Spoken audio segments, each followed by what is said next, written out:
What's going on, guys? Welcome back to another video. Hopefully your Monday's going extremely well, but welcome to your stimulus check update, stimulus package, and infrastructure update and daily news report for Monday, May 3rd. More than 2 million Americans have signed a petition urging $2,000 monthly stimulus checks. Aides are currently saying that President Biden is not opposed to sending an additional round of stimulus checks. The IRS is going to be sending out the child tax credit payments starting in July. Lawmakers say that Congress, as of right now, has left out millions of Americans by not providing additional checks, especially to those receiving Social Security. We know Senator Joe Manchin opposes D.C. statehood, which could actually open up the door for more negotiations elsewhere. This is right now we're struggling with a new unemployment crisis. I'll explain that in a minute. And we also know there's actually a COVID sniffing dog here in the United States. So I'm going to bring all those updates to you today. Again, hopefully you're having a great day. If you could, go ahead, hit that like button. It really does help out the channel. Now, if you have not seen this, okay, it's been all over the news probably for the past 24 to maybe 48 hours. But just recently, there's been a petition. It's actually on change.org. But this petition, which started last year, it's calling for $2,000 stimulus checks. Okay, $2,000 per month. But initially, you would get a $2,000 stimulus check, and then it would be a $1,000 stimulus check for every dependent. Now, over 2 million people, 2 million Americans have already signed this petition urging President Biden to include $2,000 monthly stimulus checks into the next infrastructure package. The person that started this petition says that single payments are not enough. Bills have not stopped coming in over this pandemic, yet income has stopped for many.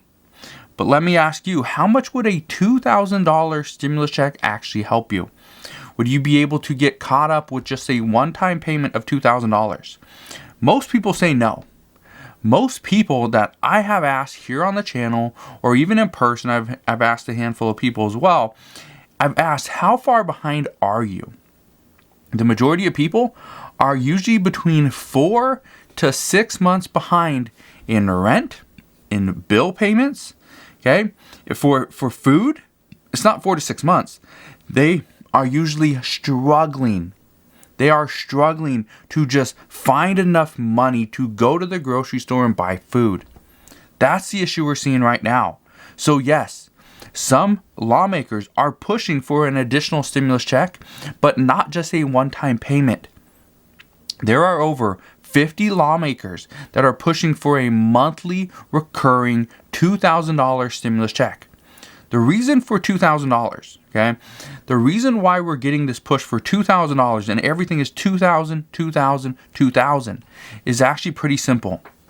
Right now, according to experts, they say $2,000 would not only give people enough money to provide for themselves today, but they also have a little bit left over that they could start, chipping away at those payments that they missed, those debts that they've racked up, their rent that they haven't been able to pay for months. The other issue is right now, and this is an idea from some lawmakers, is why don't we pull back some of that money that we gave to states for them to go and provide rental assistance? Let's go and pull back half of that $50 billion. Let's take half of that back because it's not working. The system's broken. The states are not actually allocating the money to the people in need. Let's take that money back and let's redistribute it to where it needs to go. Also known as stimulus checks. That's what people are saying right now, because right now what we are hearing is the system has been broken. Lawmakers went and passed all this additional relief, which is great, if the relief actually makes it into the hands of the American people, which as of right now it's not. Nutrition assistance. There's been a lot more people going to get nutrition assistance, especially after the $1,400 stimulus checks, and the money has dried up. When the money's gone, it's gone. So now we're starting to get the trickle in of okay, I can't afford this now. I need some more help. And so more people are starting to, you're going to see those food lines, they're going to start to increase. Okay, we know that. some of these housing assistance programs, they're starting to see more applications, more applicants. And that's something that we're going to see. And the crisis that is coming up is, well, what happens when unemployment expires on September 6th? What happens then? Well, according to reports, what's going to happen is more people are going to lose their unemployment. They're going to lose their only income that they know. So if they don't find another job before that, then they will have possibly weeks, possibly even months where they have absolutely no income. And so that is the real crisis. That is where things are going to pick up. But here's the good news. According to multiple congressional aides, lawmakers are discussing where to go with additional checks. How do they actually provide checks to the neediest? Actually, I don't even like the word neediest, okay? Even though that's what it says, I don't like to use the word neediest because people aren't needy, okay? They are deserving of a stimulus check. They're deserving of relief. So how do lawmakers provide for people that are actually deserving of this additional relief? What can they do? Well, there are multiple packages being negotiated. We know that. We know they're trying to negotiate this package. They want to see stimulus checks, in the next infrastructure bill. They want to see the bill passed sometime in July, before their August recess. So what that means is, if the bill's passed in July, chances are the negotiation process is going to happen in June. If this happens in June, again, we're in May. If this happens in a month from today, okay, we could potentially see stimulus checks. We could see additional stimulus, maybe not even a check, maybe additional stimulus like in rental assistance, which is slow, but it's coming out, nutrition assistance. We could see additional stimulus checks, additional unemployment benefits, child tax credit. We're probably going to see that extended. But what about Social Security? What about people on Social Security? How about we provide an additional $200 per month boost like President Biden stated? Why don't we do that? Take that $50 billion or whatever is not going to rental assistance that states are just sitting on. Lawmakers say, why don't we just take that, and if we can't allocate it to stimulus checks because it wouldn't really go to very many people, or it would go to a lot of people, but it would be very small, why don't we just take that $25 billion that is just sitting there, and why don't we reallocate that to maybe Social Security? And give those American people, give those Social Security recipients that $200 boost that President Biden promised when he was running for president. So, whether this happens or not, again, it's just talks. But right now, what we know is it has to start with the talks. Once they kind of get the ball rolling, get more people on board, and start to get the public behind it, that's where we really start to see a push for, okay, this could potentially happen. So, as I know more there, I promise I will fill you in on all those details. But we do know President Biden is not opposed to an additional stimulus check. He had this to say on Wednesday during his speech. He says, and I quote, "We've already sent more than 160 million checks out the door. It's making a difference. For many people, it's making all the difference in the world." So, after this statement, many people asked if he would even be open to an additional stimulus check. Well, although President Biden did not respond directly, many aides say that he is open to another stimulus check, but he wants to focus on infrastructure first. This is exactly what I said over a week ago, that President Biden, he has a clear focus as of right now. It's going to be on the infrastructure bill. Again, whether you say this is really infrastructure or not, I'm going to call it infrastructure because that is what he says, okay? Again, whether you support him or you don't, he says it's infrastructure. We'll just say it's infrastructure, even though we know only a small portion of this bill is technically infrastructure, okay? But let's call it an infrastructure package. So he said, okay, that right now, okay, not he said, President Biden did not say that he wants to see an additional stimulus check, but the focus is going to be on infrastructure. That's where the focus is going to be. So he did not come out and say that he doesn't support it. He did not come out and say that he is opposed to it. He just came out and said that he wants to focus on infrastructure. That is the goal right now. He wants to see this. We know lawmakers are pushing President Biden for an additional stimulus check. Chances are we will see a larger push coming up. And as we do, I promise I will fill you in on those details. Many right now want to see an additional stimulus check included into the infrastructure package. Some say that it is needed by millions of Americans and that the $1,400 stimulus checks should be considered the down payment. That shouldn't be the end goal. The $1,400 should be the down payment on what is to come.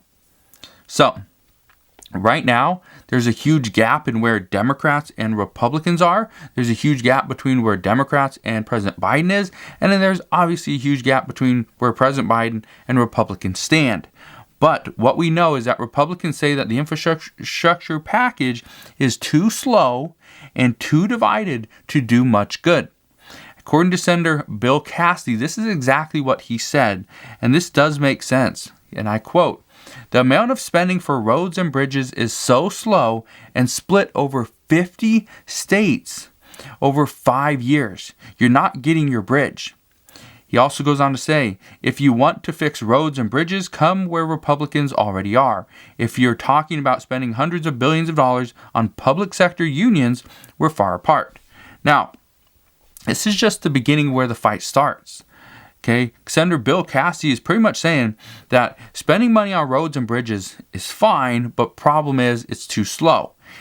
You're splitting your money over 50 different states, and then over those 50 states, you're also taking your time and trying to extend this out 5 years. The problem with that is this is considered the American Jobs Plan. The American Jobs Plan. The American people need jobs now. Yeah, they'll need jobs in 3, 4, and 5 years down the road. The problem is they would probably rather have a job today than in 4 years from today. So, it's just my opinion, but that is pretty much where I think most people are at. Now, lawmakers keep saying that right now what is being proposed will not work. They say we can't spend money on things outside of infrastructure and still call it infrastructure. This is something that Republicans are really pushing. This is also something that some moderates are saying as well.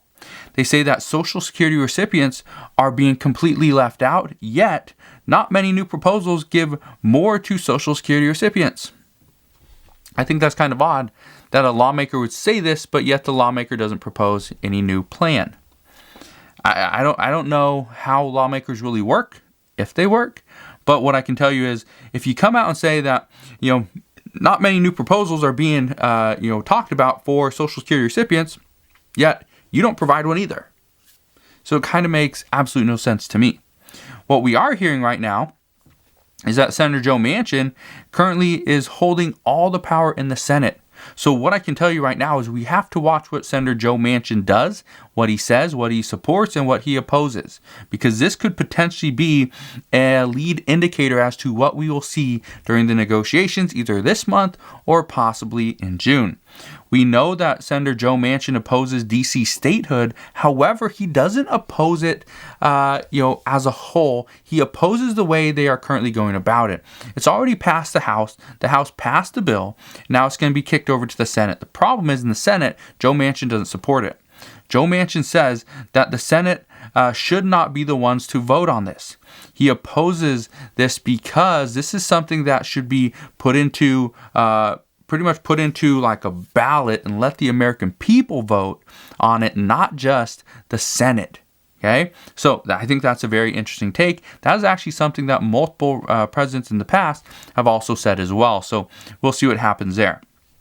Joe Manchin also opposes expanding Medicare at this time, but this doesn't mean that he won't be in favor of it. He just doesn't support it at this time, but it could be one of those negotiation tactics. Again, Joe Manchin has other things that he wants done as well. Okay, we know he has a different agenda, has different priorities as well. So what we could see is Joe Manchin hardlining on certain things in order to get his proposals, his agenda, his ideas through. Again, this is something we see all the time from lawmakers, but we will see what happens there. Right now, this currently means that the package being discussed as of today is most likely not going to be the package that passes. This will be a good indicator. This will be a good framework of it. However, there's going to be multiple changes. So, stimulus could be included. We could see tax hikes expanded to potentially hit more people or even less people, which could be good. And the pay-fors are going to be addressed as well. Right now, Joe Manchin says we need to figure out how the bill is going to be paid for. He will not support a bill if the pay-fors, the tax hikes, all those things are currently in question and we don't have the details.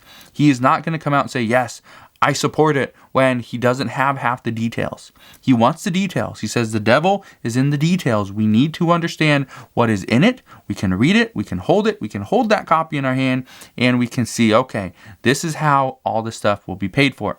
But again, right now, Congress is working somewhat slowly because they're trying to figure out, and again, it's not just, the Senate, it's the House as well, and the Biden administration also. They're trying to figure out how we can craft a bill to get at least 50 Senate Democrats on board. As of right now, some are saying that we only have about 47. Only 47 out of the 50. So that leaves 3 that need to be swayed one way or the other. As of right now, they don't support it. Joe Manchin is one of those people. We do know that even though there's a lot of talks regarding the infrastructure package, there's a lot of talks regarding a possible forced stimulus check. Will it happen? Will it not? My take is it's probably 50-50 that a forced stimulus check is going to happen. But if you have children, your stimulus will be coming very soon. We know that the IRS has stated that they are on track to send out those $3,600 and $3,000 child tax credits. Again, that is a yearly amount.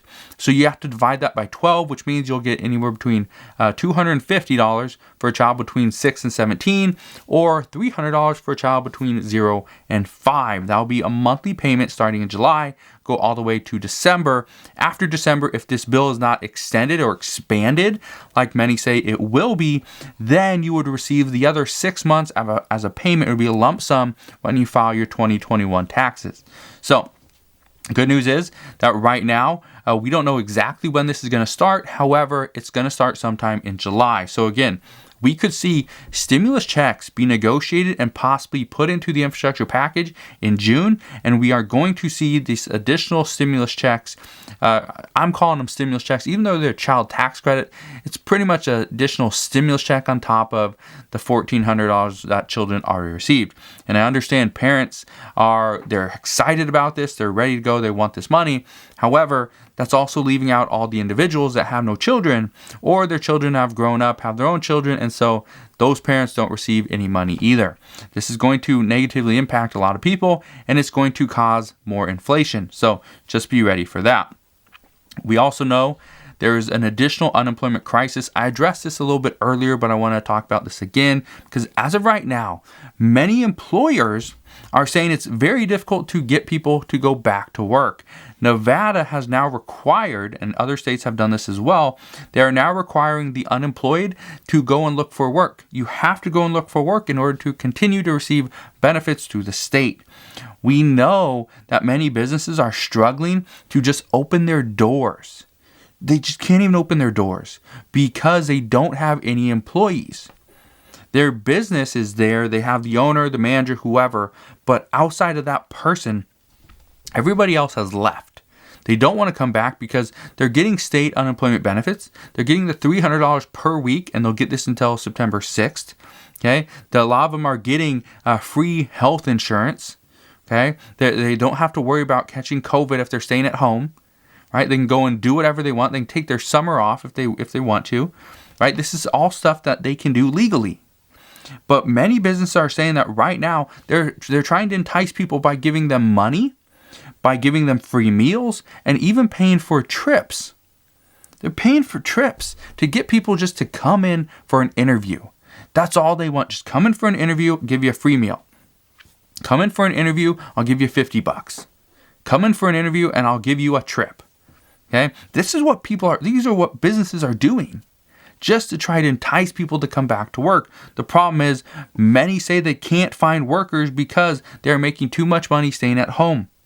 The other problem is that the businesses say that they can't afford to pay people more money because they aren't earning anything at this time. They want to slowly get back into their business, slowly get opened up. But here's the issue. The businesses have to pay more. Okay? This is the big issue. if the business comes out and says, okay, hey, Johnny, thanks for coming into this interview. I know we were paying you, $11.50 per hour, before the pandemic. Here's what we're going to do. I'm going to pay you $13 per hour now to start.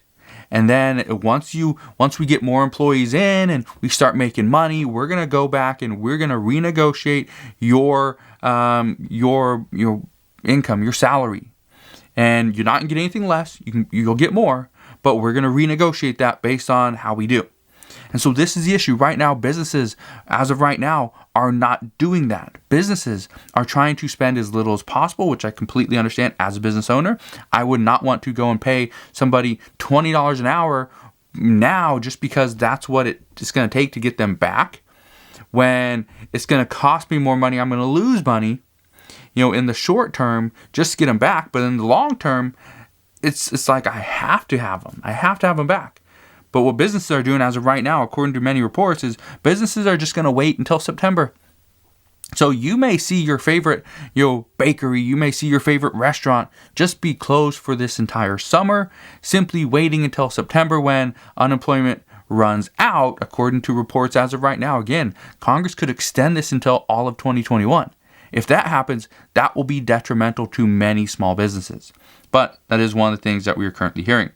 And another piece of very interesting information that I was reading this morning I thought was kind of peculiar, but here's what we're hearing.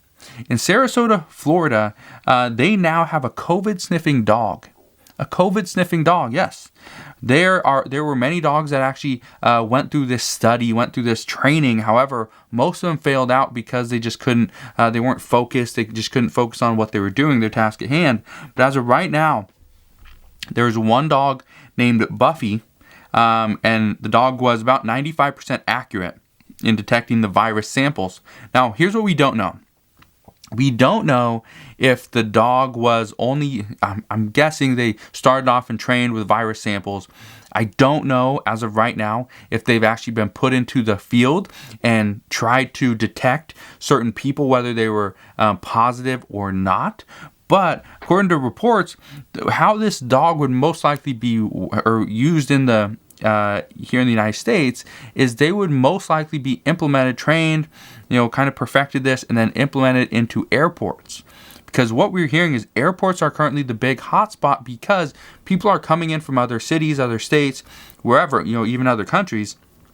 And they're spreading around. Well, if you can detect that person quickly with a COVID sniffing dog, then you could potentially go and trace all the people that were on that flight, wherever that person's going, and then hopefully that would kind of benefit everybody. But again, that's just something that we're hearing right now. This there's a lot of different reports out, a lot of different ideas, a lot of different proposals for stimulus, for infrastructure, dealing with COVID. So as we know more there, I promise I will fill you in on all those details. Just want to thank you guys for watching. Have a wonderful rest of your Monday morning, Monday afternoon, and Monday evening. I'll be back on later on today to address the new issues that we are seeing. But again, thank you guys for watching. If you can, hit that thumbs up button. It does help out the channel. Consider subscribing so I can continue to keep you updated on everything that's going on. And I'll see you guys on the next one.